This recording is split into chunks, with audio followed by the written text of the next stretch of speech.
Hello guys, welcome to the second episode, and today what we're gonna do, we're gonna try to refit the rear wheel arches, and we're gonna start to a little bit do some fiberglassing. The reason for that, I will exactly show you why. And yeah, it's a bit tricky to fit them at the back because basically you don't want to use too much filler over the edge, and to kind of try to bond them from the metal onto the fiberglass, you wanna make sure it sits nicely. So I'm gonna turn the camera around and I'm gonna show you exactly what I mean. So as we looking at the rear wheel arches, so the issue is not really an issue, but as you can see, it doesn't really sit.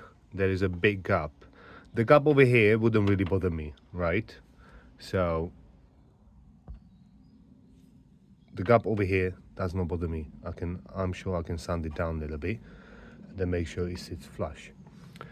However, the gap over here, that what actually bothers me, because no matter what you do, you will have the gap in there. So in a way, to make sure it fits perfectly, what we're gonna have to do is remove the piece.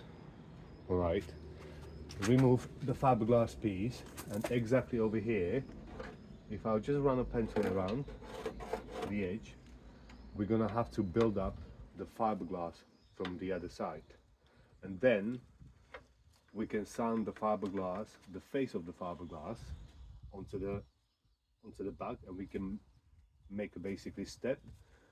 Because normally, imagine if this is made of metal, right? If that wheel arch is made of metal, you would put a step onto the car, and then you would just basically lay it onto it, and then you would weld it all around, seam seal it, etc., etc. Because we cannot really put a step onto the wheel arch, which is made of fiberglass. We need to make it. So we're gonna have to, all the way around here, I would say, all this, we're gonna have to build up from behind with a fiberglass, and then about, I would say, 1 or 2 millimeters, we're gonna have to sand it down. So whenever we connect these two layers, they basically sit nice and flush, and then we can obviously make bed, or whatever you call it, for the rivets. So the rivets will be basically sitting in the metal, but that will be all sitting nicely and flush. All right, I also thought about it to make an extra skin from behind, from a metal, and then just cut the edge over here and push a little bit forward. But I think if we just put more fiberglass on it and just sand it down, it will be sitting nicely as it should. So we already have a line from O.S.MOTORSPORT, who does the body kits. So we already have the line over here. We haven't got line over here, so we will make the line just with a pencil or just something, so we can just push a little bit and sand it down, and that's pretty much it. So let's go on to fiberglassing. So the fiberglass will arch is out, all right, as much how you have to trim it. On the previous episode, I said under the lock you have to trim it, so it's about that much over here. You have to trim it to be able to slide it in there. The rest, you don't really trim anything. And also, as you can see, the edge over here, it's quite thin. It's about 2 millimeters, and that's exactly the thickness of the metal. But for us, in order to be able to do this step, we need to build up the edges over here and then just sand it down. So we're gonna do it now, and yeah, stay tuned. Hello guys, so welcome back. So today, unfortunately, is the second day. So I started to record on Saturday, and today's already Sunday. I got a little bit busy, so I didn't get the time to record. Anyway, I did manage to fiberglass a little bit of rear wheel arches, and also I had 2 hours today on the car. So I've got the right hand side over here, the wheel arch, which I haven't even put on the car yet, but the left one is already on the car. So I'm going to show you exactly what I've done. So as you can see, as we spoke before, it wasn't sitting because there was no step, so I add a fiberglass layer. It's about 4 layers, so it gives us good 4 to 5 mil thickness overall. As you can see, it's quite thick now. So what it means for us, if you look the other way around on the rear wheel arch, so you got a line over here, right?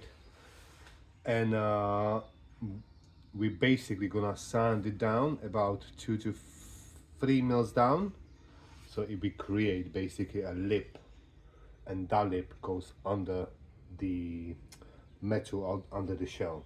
All right, and then obviously we apply a glue or carbon, and then rivets, and we just rivet it, and that gives us nice flush face with the wheel arch. All right, if you can see it properly. But yeah, this will be nicely flushed with the car shell, and then we just use a slight layer of a fiberglass and a filler all the way around here, but not too much, because the step we made will allow us to actually sit it nicely under, and then we won't have to use so much filler. Plus we're not going to be touching anything on the fiberglass.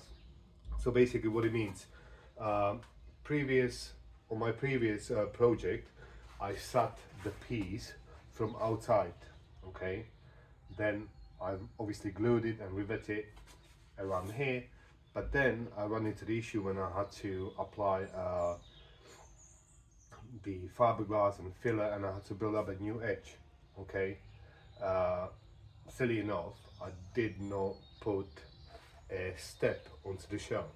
So you can easily, if you're gonna be doing this wheel arch, well, let me just fix the camera a little bit. Right, so if you're gonna be doing this on your car and you don't really want to be bothered with this, what you do, you can just cut it all out. You can put a step onto the shell, and you can sit it from outside onto the shell, but still you're gonna have to build up a little edge from behind, because you need to slide the bed for the rivets, okay, and then you just run a fiberglass and filler over it. The way I'm doing it, I'm actually sitting the wheel arch from underneath like that, and then obviously sanding this one down, making a step, so I don't need to touch, and I don't actually have the rivets straight onto this. The rivets are actually from behind. All right, so this is the reason for the fiberglass, and now I'm gonna just show you how it is on the car, right? So bear with me a second. Let's get to the wheel arch. See, I had a little bit of time to sand it all down and prep it. So we're still on self-tappers, all right, but now we obviously pre-drilling the hole, and once again it's for the reason so I can always remove it if I need to, and I'm not gonna rivet it and glue it up until I've got the other side fixed as well, and I know for sure that's the way it's supposed to be. So obviously build up the layers from the fiberglass behind, sand it all down, and as you can see, the face of this wheel arch is matching the face of this, right? Let me just try to see. I do apologize for the bins, but obviously I'm doing this in my driveway, so it's a home project. So as you can see now, it's nicely all tight and it sits quite well. So here I'm gonna build up the layers. Once again, we're gonna put the rivets all over here, make it all look nice and tight. Down here the same, few slits, I marked it all up, few slits over here, make it nicely. All right, with the doors, obviously the doors are all now sanded in, and that goes nicely and close. This piece, which comes with the body kit, that needs a little bit of work as well as everything else, guys, so that needs a little bit of sanding and trimming down. It's better, but it's not trimmed to the exact size I need here, but it's much better. Basically what you want is you want to have about 5mm gap all around. As you can see, it's not perfect, and then some places we're gonna have to build up. All right, but all you care about is about this, the nice curve. All right, so that's pretty much it. So this is gonna be the second episode. Obviously Gonna try to all put it together and post it today. All right, so that's how far we got today. Next episode we're gonna do the other side. I will try to record the whole thing, and then we're gonna revert everything.